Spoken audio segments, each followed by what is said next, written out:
This year was kind of one of its own, but the tournament was won in darn near 50 to 70 feet of water. That tournament's usually won in 2 to 10 feet. I think the game fish is handling it really well in North Dakota. Having a slot length in North Dakota would help preserve some of the trophy aspects of fishing.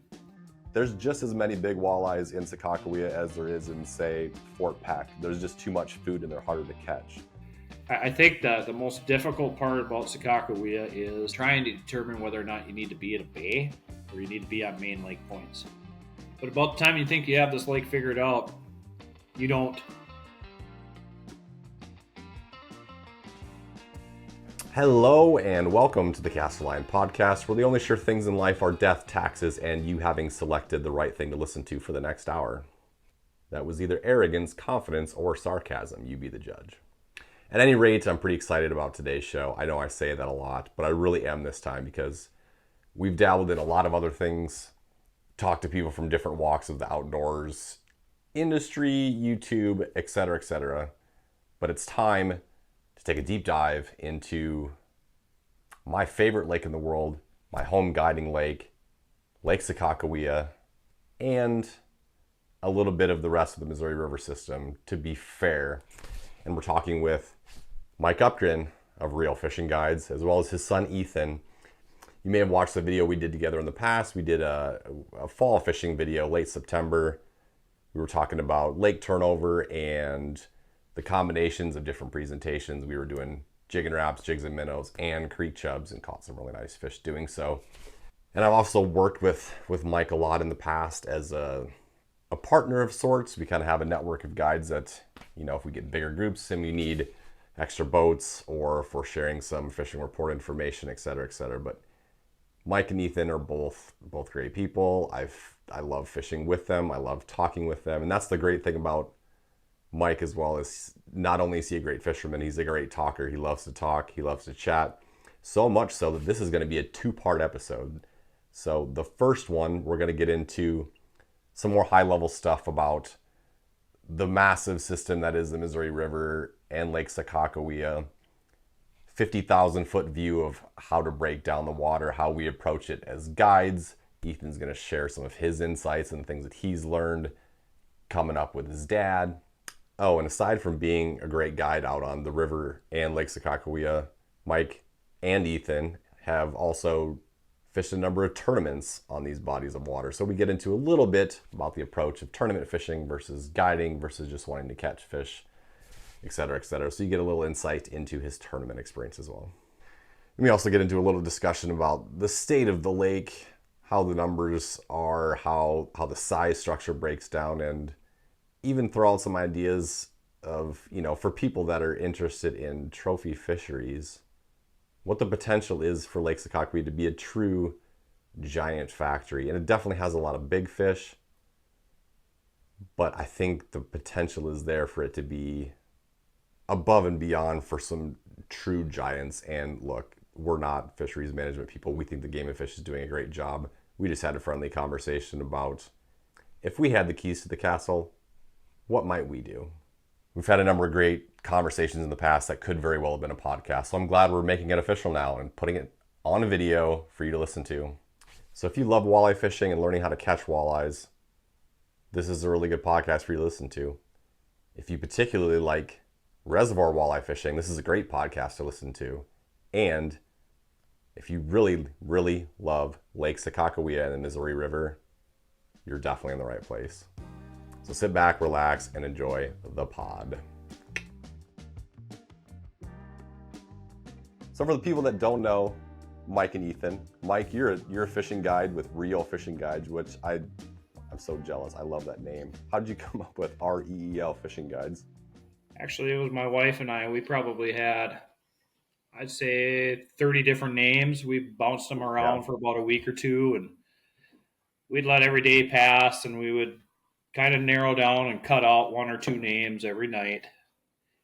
And she spit out realfishingguides.com or Real Fishing Guides. And I'm like, I kind of originally thought it was kind of an arrogant type deal because it's like the real fishing guides. I didn't want people to take it the wrong way. You know what I mean? But anyway, it took us about a week, and we finally narrowed it down. Spot On Guide Service was another name. That was the second one in line, but we voted on Reel Fishing Guides just because it fit the fishing reel aspect of fishing. So, yeah. I love it, And you have man. no reason to be jealous about it, Brett. It's so clever though. Like, Yeah.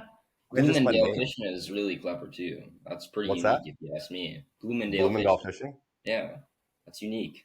Just because my name's unique? Oh, that's just a cool name to have for a guide service. Your Dutch name's fishing unique. guides. There Thank you go. Appreciate that. Nobody Yeah. can pronounce it, so it's got to be pretty unique. Did Ethan pronounce it right? No, I don't know. Say it again. Did Ethan pronounce it right? Bloemendaal. Yeah. Yeah, Bloemendaal. Good Yeah. job. Most people say Bloomingdale, like the store, Bloomingdale's. Yeah. I get that a lot. I'll be honest with you. That's what I usually say. Yeah, I've heard it before. Ethan's got me. He's got me covered now. So what's your experience? How did you get into guiding? How long have you been fishing Lake Sakakawea, which is going to be the focus of our discussion today? I want to do a hardcore Sakakawea episode. How'd you get into it? I'll start in Bismarck area on the Missouri River. I started fishing that river by myself in a boat with a good friend, probably since I was 14. We ran a small tiller boat, and we'd run down the rifle range in the evenings any chance we could get. And we were just river rats, basically, is what it amounted to. I would say I've got plenty of river experience since the age of 14. I'm going to be 51 next month. Lake Sakakawea, I've probably been fishing, probably nonstop since I've been 17 or 18. I've got plenty of experience. A lot of my experience lays in the eastern to middle stretch of the lake. Now, in the last probably 10 years, I've really expanded that to the midsection to the western end of the lake. It's quite the deal when you think about all the years you got stacked on top of each other between the entire Missouri River system, meaning Lake Sakakawea, Missouri River, and Lake Oahe down south. Dabbled in tournaments throughout my life, and they're fun. I do get a rush on them. I still do. But doing 9 or 10 of those a year, I've got to the point where guiding, I just get more of a thrill. Seeing other people on my boat get a thrill. I still get to do tournaments, don't worry. Oh, yeah. I was going to ask, how many times have you taken Ethan in a tournament now? I think the first one was Reel and Wreck. I remember that went down to the river and what was it, the Reel and Wreck tournament? Yep. Yeah. First time doing it, I got third place, so felt pretty good. Yeah. Nice. Yeah. Me and Ethan fished it with another gentleman named Jamie Eckroth, and we teamed up together and had a good day. Mm-hmm. And, Ethan and I and my Ethan's older sister, Bailey, my daughter, Bailey, we do the last call tournament every year. Yep. And in last year, we took 6th. We were on the right fish. Yeah. We missed a number of fish and missed a number of opportunities, but tournaments are feast or famine. Mm-hmm. I mean, you're fishing for the right bites, and if you lose those bites, you're not going to get up to the top. You know what I mean? Right. But 6th place for me and my kids, that was we were pretty excited about that. I mean, we got a payday, and we were right there with everybody else. Yeah. I think there were 75 or 80 teams in it or whatever. I think the winning pounds was like 21 pounds or something like that. It's not heavy. Was that like mid-September, late September? Yeah, that tournament is. I think is it the last week in? It's in October. No. It's like I thought it was the last week of August. August 27th. Something like that. Yeah, It's a deep water bite. I mean, at least for us. Yep. I've really, I've really changed my style of fishing in the last 3-4 years, and I'm not afraid to go deep. Mm-hmm. And I mean, there's that transition period in the middle of the season, where we're all fishing 20 to 30 feet. Yep. Like last year, I almost bypassed that whole thing. I went from 15 or less right to over 30. But everybody did. Last year was weird. Right. But granted, I mean, a lot of people are concerned about killing fish, and I get that. But when you're guiding, there's nothing more fun than sticking a walleye in 35, 40 feet of water vertical jigging. It is off a pretty deep point, whether it's 16 inches or 20 inches. The customers are going to keep them anyway. Yeah. So to talk more about last year, I think last year was probably one of the stranger years that lake has ever seen. So first of all, the ice wasn't completely gone until May 9th. And then all of a sudden we get all this warm, calm weather, and that lake just baked from top to bottom. And like you said, it was second week of June, and all of a sudden I'm starting to find fish in 35 feet of water, and I'm going, what in the world? Have you ever seen anything like that? No. Yeah. And honestly, last year was, well, I fished the North Dakota Governor's Cup. My cousin and I fished it, and we were on good fish. And you pre-fished with us on one day. That was 28 to 35 feet of water, and that is normally a creek channel in the creek, shallow bays, shallow water type fishing tournament, and that's usually how it's won back in the bays. This year was kind of one of its own. It was really strange. It was like, why am I got something going here. I mean, I got something figured out with these deep fish. And I was hoping a lot of the other field, which is 252 boats, didn't, Well, I think other people found out really fast that the shallow bite was off. I checked all the shallow stuff, pulled cranks, pulled slow death, drug jigs, casted jigs. It wasn't happening. I mean, we did quite a bit of fishing leading up to that. But interesting enough, the 2 days during the tournament, the wind didn't blow. Yep. So, and again, when you're fishing a tournament and you're on some nice fish, you're not on numbers of fish. So, being a guide to fishing a tournament, you gotta react two different styles of fishing. You gotta be patient fishing a tournament, and you got to be willing to connect with the bites that you're going to get, because that's all you're going to get. It might be 10 bites a day that are the right fish. Guiding, I mean, we'll put our clients to sleep if we do that. Unless you got a customer that's willing to go trophy hunting and be patient and say, I'm happy with 1 or 2 fish a day. Sure. Which doesn't happen all the time, right? I mean, we don't have, our phones aren't ringing off the hook for 25 to 29, 30-inch walleyes. And 30-inch walleyes that's a tall task on Lake Sakakawea for anybody. But anyway, during the tournament, to get back to that, the wind wasn't blowing, and we had multiple opportunities. We had fish on, of course, jig and wraps and crick chubs. They just weren't committing to the bite very well. And lo and behold, the second day of the tournament came around, and we didn't really weigh in any numbers because we didn't have the right fish. The ones that we ended up catching weren't the right size. You know what I mean? The ones we missed were. But the tournament was won in darn near 50 to 70 feet of water. Now, people need to take this into consideration. That tournament's usually won in 2 to 10 feet. Yep. And people can do good in your basic mid-range depth, 15 to 25 feet of water. I mean, they can do good there too. There's your occasional people that get out into a smelt bite on Main Lake in 15 to 25 feet and just get on the right fish and pull a top 10. But normally your top 3 finishers are back in the bays. So yeah, last year was a year where mid-July all the way through ice up, it was a deep water bite. All the way through. Fish lands in the boat in the net, you decide right then and there, are you keeping it or are you not?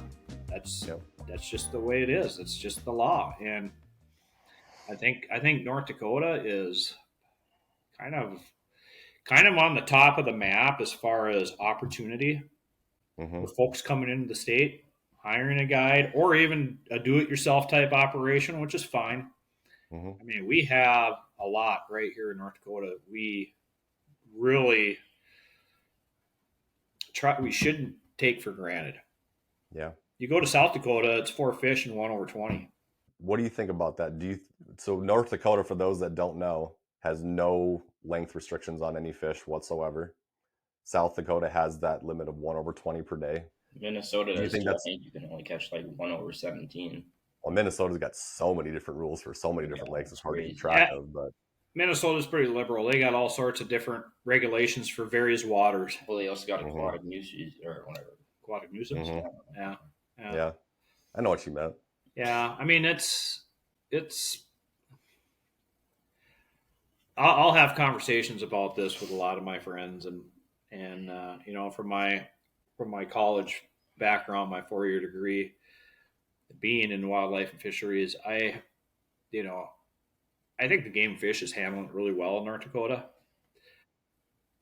I often wonder if you know having a slot length in North Dakota would help preserve some of the trophy aspects of fishing. So if you can come up here and catch the numbers all day long, but now take for instance, think of the number of trophies that you've had in your boat this season, that I've had in my boat. Kent has had in his boat. All sorts of people that aren't guides, all the people that caught 25 plus inch walleyes in Sakakawea. Now, how often are 30 inchers caught? Much less often. Much less. I mean, Much from less. 28 inch down is not that. It doesn't seem to be as hard, but when you start getting 28 inch plus, the numbers of fish are really reduced. Even when you hmm go to tournaments, you see weigh-ins. There's not a lot of 28 plus inch fish caught. Nope. You get your rare 30 incher. Yep.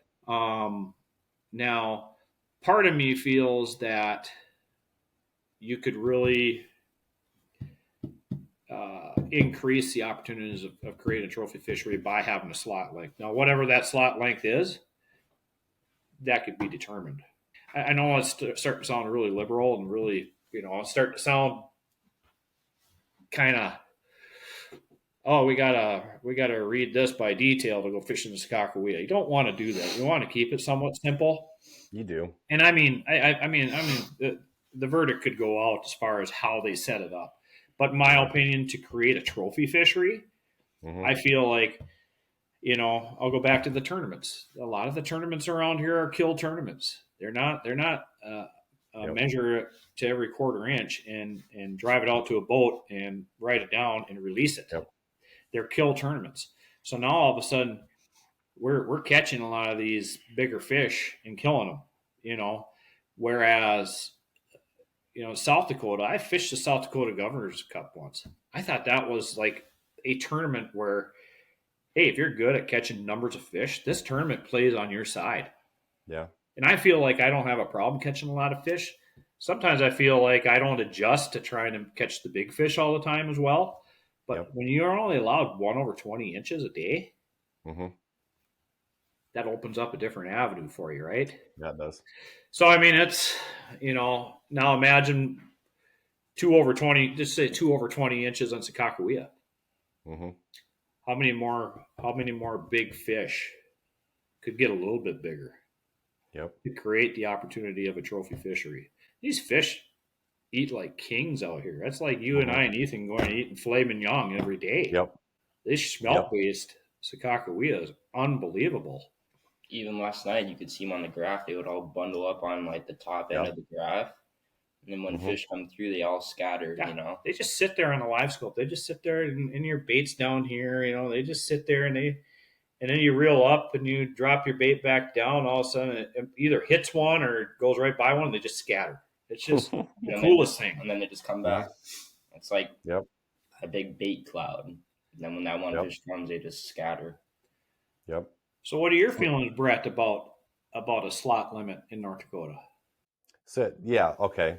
I was gonna hit on something else, but I'll do that first. So first of all, I think part of the reason I think everybody's always afraid of changing regulations and making them tighter because I think they're a little worried that sends a signal to people that the lake's in trouble, right? So my thought is that maybe they don't want to change it because they don't want to make it look like, oh no, we're trying to protect something now. On the other side of that coin, though, I love catching big fish, and I would be all for a 1/20 personally. But I've also heard the counter argument that there's just as many big walleyes in Sakakawea as there is in, say, Fort Peck. There's just too much food and they're harder to catch. What I have a hard time reconciling with, though, is like I feel like 5 years ago, you could go out there, pull bottom bouncers and crawlers, and catch a lot more big fish than I think we've caught in the last 2 years. Would you agree with that? Let me interrupt with you on that. Yeah. What's happened in the last 5 years in this lake? There's more tournaments. More tournaments. Okay, more kill tournaments, and I'm not trying to blame the tournaments. I'm not. Nope. I mean, the game and fish approves it based off their catch rates. Okay, Yep. they know what this system can withstand. That's the purpose of the game and fish being involved. But at the same point, I mean, it's good to kill fish, right? That's why they're there. I mean, it's no different than deer hunting. If the population gets too large, you got to depredate somehow. But it just, to me, feels like there's something a little bit more to it than just, hey, there's a bunch of big fish in these test nets. I mean, the average fisherman has more tools in their boat. They spend more time in their boat, and the average fisherman is looking for big fish more than what they ever used to. And there's more tournaments. So you can't tell me. I mean, there should be bags and bags of 25 plus inch fish coming in, and they're not. I don't know. I mean, I play this in my mind all the time. I try and figure it out in my mind all the time. I'm like, I mean, it's even ice fishing. We had a 23 incher last week that was a male. And then the weekend before we had a 21, 22 incher that was a female. And, all the rest have been 14 to 16 inches, We're fishing in an area where it should be getting set up for the females to move in. You know what I mean? Well, we also, like last night, when we drill a hole, and put the live scope down, you immediately start seeing fish in there like a size like, one square is like 24 inches or something like that. Yeah. And then they come up to you and then they just fly back down to the bottom and don't bite. And that's the nice thing about live scope. I mean, you can kind of get an idea on how big that fish is. Yeah. Okay. So is it a pike? Is it a carp? Is it a catfish? Is it when they're coming up looking at your bait, you still don't know what kind of fish it is. Yep. But you're catching walleyes in there. So you're thinking that a handful of those big fish we see are walleyes. Right. So we're going to try it again tonight to see if they are. I hope you're right. We're changing our jigs up a little bit, but to tie a bow on this whole thing about the fishery is I kind of agree with you. I'd be fine with 1 over 20 in North Dakota. Heck, I'm fine with a limit of 4 a day. Yeah, it doesn't bother me. I mean, it wouldn't either. I can catch fish any day, any time of the year that I want, and my family can enjoy a walleye meal. I don't need to stockpile a bunch of fish. That's not my point. I just enjoy getting out. Yep. So, one fish per day less, is it going to be the end of the world for some people? Sure, well, they think the world's going to fall apart. And then the next person, they don't care. It's not that big of a deal. I mean, there's days my family and I will go out in the water, and I mean, we could easily throw 20 fish in the box with 4 of us. We keep it to 10 or 12, and that's it. Yep. Throw the rest back. Yep. So it's up to all of us ultimately. Like, there's regulations, but you don't have to keep a limit either. If you're not going to eat the fish, just don't keep it. I'm good. My buddy and I went on the river late this spring, and we didn't keep anything. He's like, "You keeping?" I'm like, "Man, I don't feel like cleaning. I just want to catch." Yeah. It's just feeling that walleye suck that jig in on that cast. Or lighten your line, or feel that little tick at the end of your rod tip. You can't replace that. You can't. I'm sorry. Jigging's my number one way of fishing. I love to jig. Oh, fun. You agree, Ethan? Oh, Is that your favorite way to catch them? 100%. Nice. How long have you been fishing with your dad? How long have you been fishing out there with your dad? Ever since he took me out the first time. He's 16, so he's probably been fishing since he's been 12. That's about when I went out with my dad. 4 years old, he probably has been getting lugged around. Yep. Weather permitting. Gotcha. Now he's lugging me around, dragging me around, and Well, and I have a boat that my grandpa gave me, so I'm in hauling around, going out and finding new spots too, Hmm. and going out there and trying to catch a fish or two. It's not just about the numbers, So I'll Hmm. come back and be like, "How many fish you catch?" I go, "Oh, I got two." That's two more I caught. So Hmm. yeah, Very cool. so What's your personal biggest, speaking of trophies, on Sakakawea? 29. 29. Same here. I Haven't think cracked. You got a 30, Mike? I think I haven't been on the lake. I don't have a 30 on the lake. I I don't don't either. even have a 29. And I'm just Yeah. telling you, that's how hard it is to get these Yeah. fish. You know what I mean? Yep. Now, now I'm not fishing for big fish all the time. If I would do more Sure. tournaments, I would probably see a Sure. 29, 30 inch in the bottom of my boat, but I'm not. Sure. I'm trying to get my clients set up. I'm trying to get my spot set up for customers and for my family and for my friends. I'm about numbers. And if Hmm. you get the big ones, you get the big ones. Hmm. It's just one of those things. I've had last year, I probably had more big fish in my boat than I have in 5, 6 years. We had a really good year of big fish last year. I actually did too. I think last year was probably my best. Yeah, From what I've heard, like those 2 or 3 years right before I started guiding there, it seemed to be a little better, but I wasn't really around for most of that. yeah, But yeah. last year, I think was my best year for big fish. It was good. But about the time you think you have this lake figured out, you don't. Yep. You don't. That's why they have guides. Hmm. The guys that put the time and the effort in and try to stay on top of this stuff because like last year there was a lot of people confused Yep. and still fishing 15, 20 feet of water, and we're out 30 feet already getting Hmm. them. Trust your graph. Yep.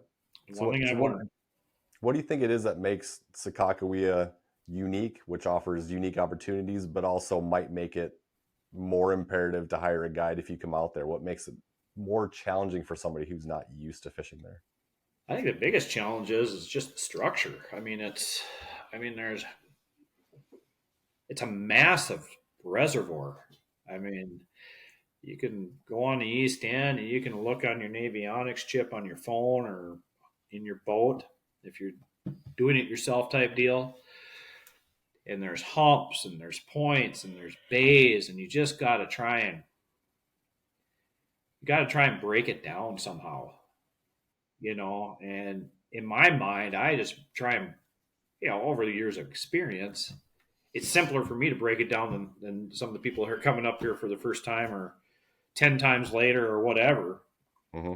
by water temperature, time of year, you know, weed lines, this, that, and the other. But it offers so much more than just walleye fishing, and that's the Hmm. beautiful thing. I've had clients where we just went out and smoked 200 smallmouth bass Yeah. in a day, and there's trophy pike out here, which I necessarily don't target. I know there's people that like to target them, and this lake offers such an opportunity for big northerns. Uh, the bass, the smallmouths out here aren't small; No. they're they're monsters. White bass. White bass is good.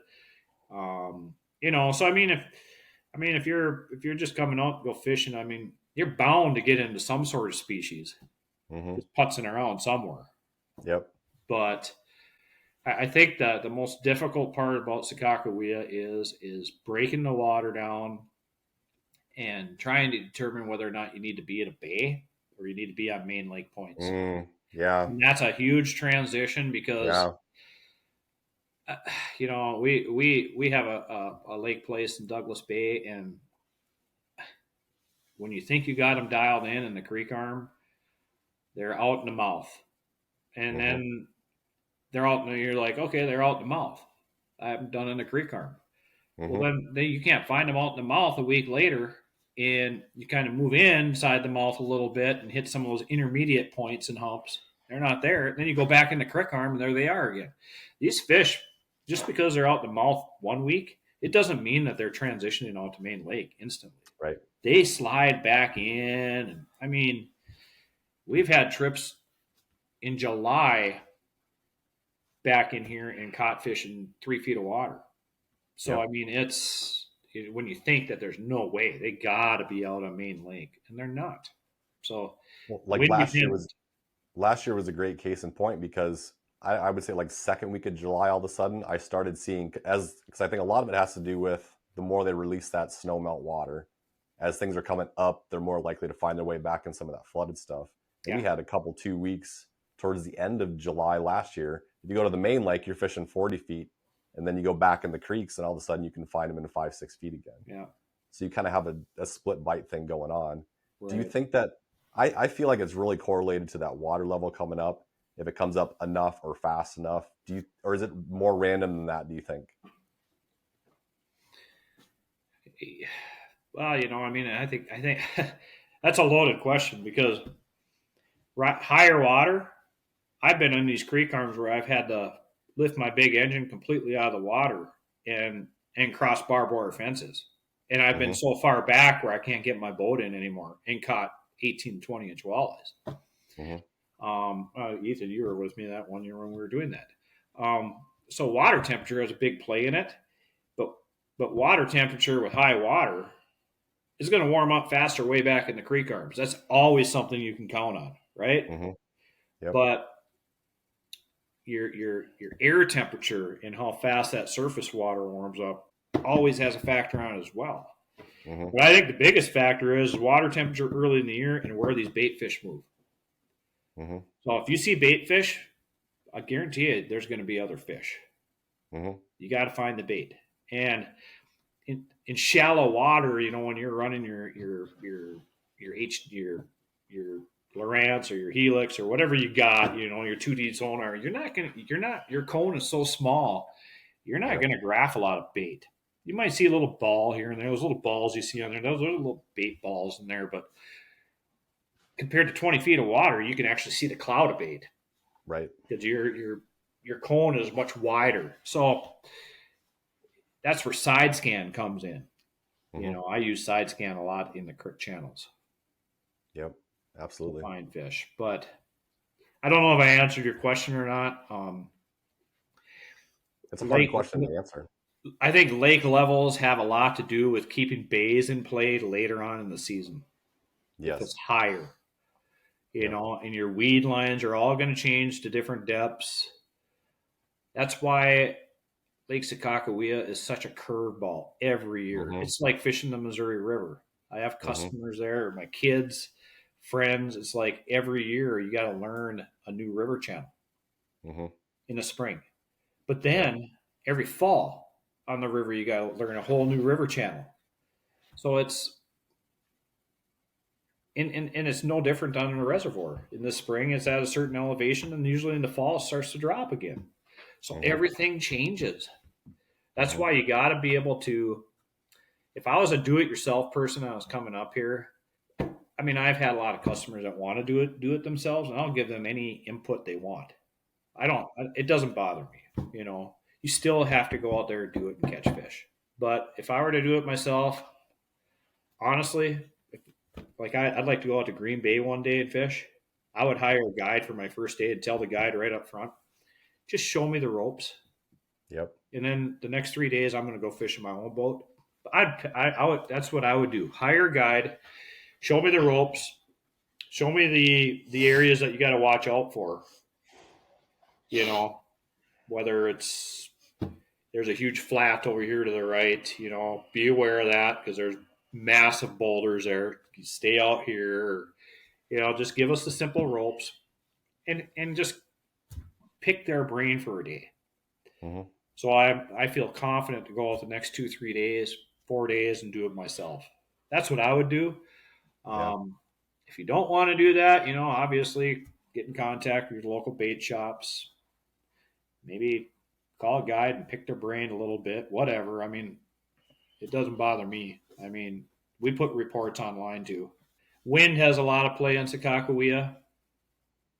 Weather patterns have a lot of play on Sakakawea.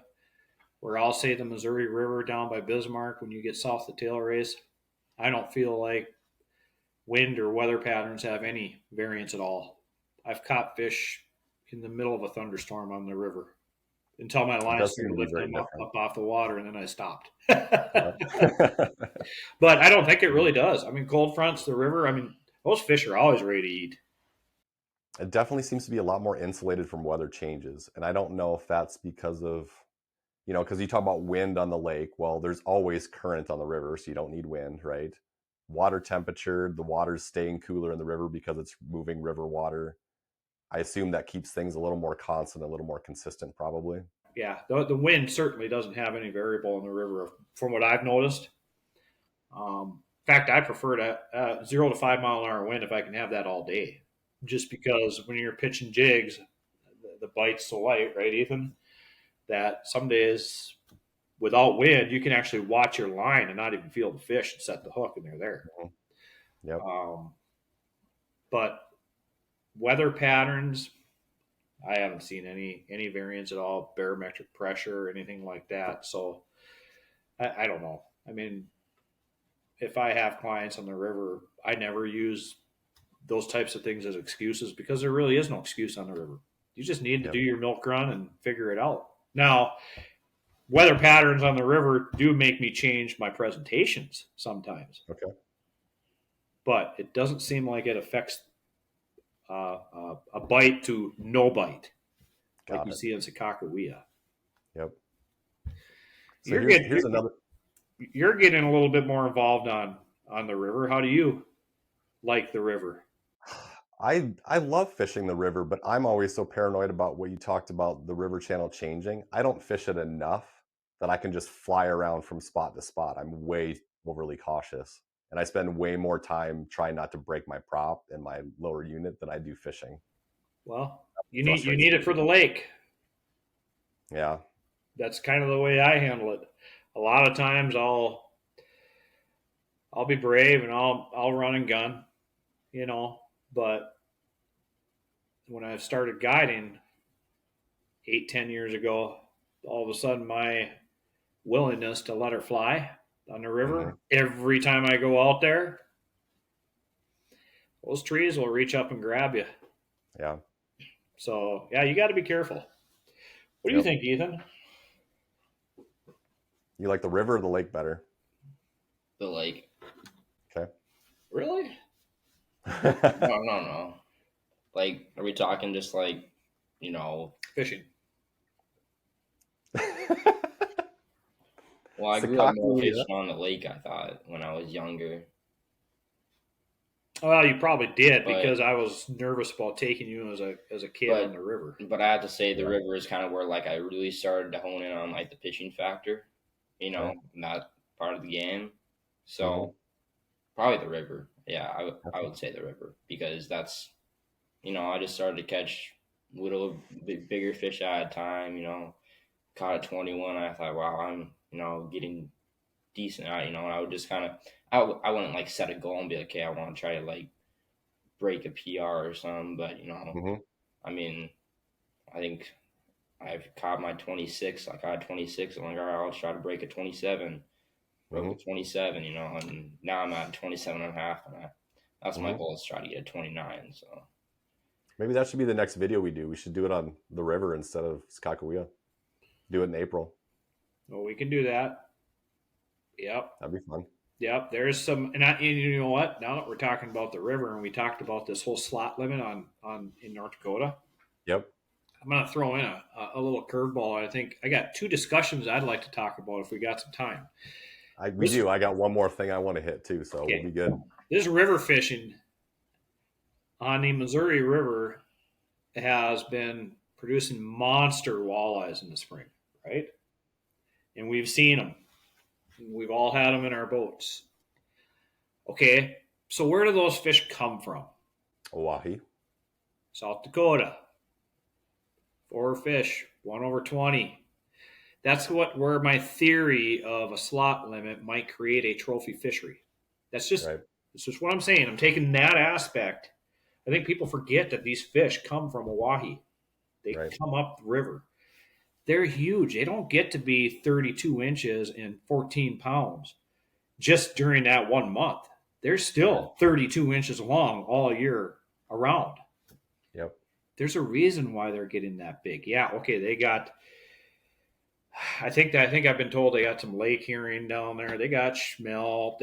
Oh, They yeah. got shad. They got all sorts of stuff to feed on. They probably do have more Cisco's lake herring, but Yeah, but I'm going to argue the fact that Sakakawea has more schmelt than what these fish can even eat. oh yeah. So I would say, all right, the forage base. I don't know if that would even have any connection to the Missouri River Lake Oahe fish getting as large as they do Mm-hmm. in comparison to Sakakawea fish. Yeah. So what causes that? My feeling, I revert back to a 4 fish limit, 1/20. So Lake Oahe, south of the border of North Dakota and South Dakota, in my opinion, has created a monster fishery with trophy fish because they've given I us tend the to agree. ability in North Dakota to catch them. I tend to agree with that. I guess my other thought is, what would it hurt if we had a 1/20? Is that really a problem? I don't think it would hurt anything. I mean, Yeah. you can still fish and Yeah. release. That's why we all do it. Yeah. I don't eat fish every day. I I eat don't fish either. like once every 3 weeks or once a month if I'm lucky. Sometimes it's not. I just enjoy doing it. Mm-hmm. So, but anyway, I wanted to bring that up as to why maybe people feel like a slot might cause a trophy fishery. I kind of Yep. wanted to just reinforce that, and to me, that's kind of where I get my reinforcement. Yep, it makes a lot of sense to me.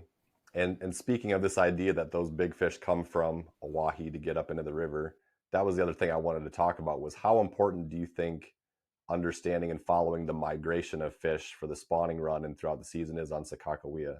So like there was, we've had studies to say that there's a certain level of or certain population of fish that will live in the lake, spawn in the lake, never leave the lake.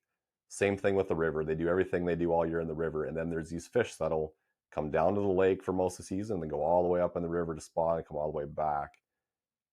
There's been some arguments over whether or not they really move that far, how many fish really do that. Is that an important thing for finding fish, or is it just, 10% of the fish that do that? How closely do you follow migrations? Well, years ago they had a. Oh, you may or may not know this, but years ago they had $100 tags. Game and Fish had $100 tags on river fish, and there's probably still many of them out there. Mm-hmm. And in one day we caught 2 tagged fish with $100 tags, and one was from Beaver Creek area where it was tagged, and I think another one was further down. Mm-hmm. But I mean, you can almost tell the difference when you catch some of these fish that they're lake fish versus river fish, Yes. just by the way they appear and The by way their they're color. built. Some are more green, some are more silver. You can kind Mm-hmm. of tell. I mean, if you do it, if you fish long enough and you fish this neck of the woods long enough, you can certainly tell the difference between. Yeah, this is a true lake fish. Mm-hmm. Um, I think there's an area called the Cheyenne Arm down there in South Dakota that may take a number of these migratory fish, but that's another loaded question. I mean, I don't know if anybody's ever going to figure it out. I've been part of a walleye telemetry program at South Dakota State University.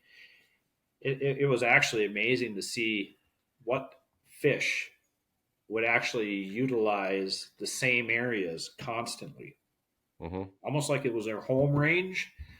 So part of me wants to think that there's a certain number of fish that always move upstream.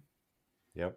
And then there's going to always be some numbers that stay down. Mulbridge, Mm-hmm. Cheyenne Arm, I think is a good one they can get way back into and Mm-hmm. spawn. Maybe Cow Creek area, some areas like Casca.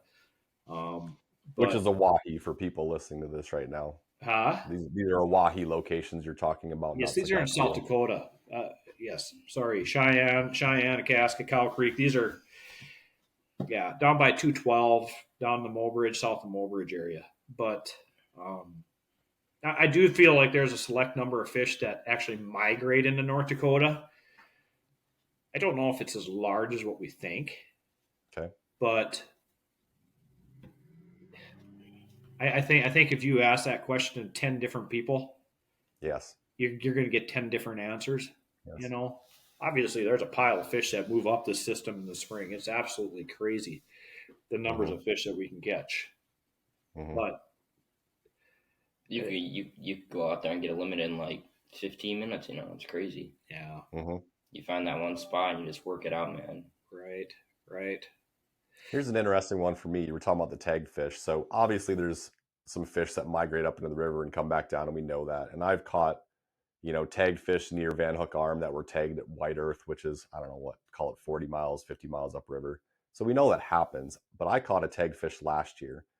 It was tagged in the spring by Fort Totten on the far east end of Sakakawea, and I caught it in July in Deepwater Bay. So that's an interesting one to me, and I feel like lately there's been something going on the far east end that there's been fewer fish hanging around, and I don't really know why that is. But 3 years ago, I caught a lot more fish on that side than I did the last two, and to find that tagged fish moving up to Deepwater Bay after it spawned on the east end, that's kind of curious to me. That really brings up another conversation because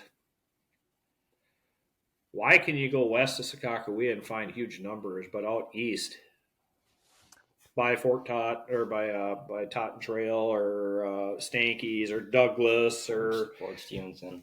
Fort Stevenson. I mean, we can find fish, right? I mean, we can find Mhm. fish, Sure. but if you want a 3-person limit at Mhm. certain times of the year, it can get rather tough. It can be a grind. Last year, Yeah. I noticed it. The year before, I did. Um, Part of me feels I've had this conversation with a good friend of mine too a lot, and part of me feels like the fish follow bait fish. I think these bait fish are getting held up in the Mhm. confluence between where the river comes in the reservoir and Van Hook Arm. I think these bait fish are just coming down the river. They'll hang out over there by Shell, and these fish from Van Hook are pushing out to Shell. And there's so many bait fish between that area and the mouth of Mackenzie Bay and the Beacon Point, West Indian Hills, Mhm. that they have no reason to leave. Yeah. They really have no reason to leave. And there's certain times I think where we would see a little bit more action out east is if that water temperature really, really, really warmed up. And we need that these fish need to really this smelt would drop down more into the river channel. Okay. Because I think the river channel is going to be a little bit deeper the closer you get Yep. out to the east end, out by the dam. For sure. And I think maybe a lot of it is the water temperatures not warming up to what they could be, Mhm. and causing the bait to run the deeper river channel. But which goes against our whole summer last summer. That's Right. where it's such a mystery Yep. because That was what I we were was deep thinking right as you were away. saying that. I'm like, if that was going to happen, it would have been last year, and Right, it didn't. exactly, and it never did. Yeah. Now, or is it just more people heading out west because west is best, and less people are fishing out east than what there used to be, so you don't get Mhm. as many reports. Also true. You know, Yeah. I also there's a lot more recreation out east nowadays with pontoons, jet Yeah. skis, big Yeah. runabout boats, and Sailboats. You got sailboats that are yep, coming out of our Sure. city. I think that has it takes a little bit of that.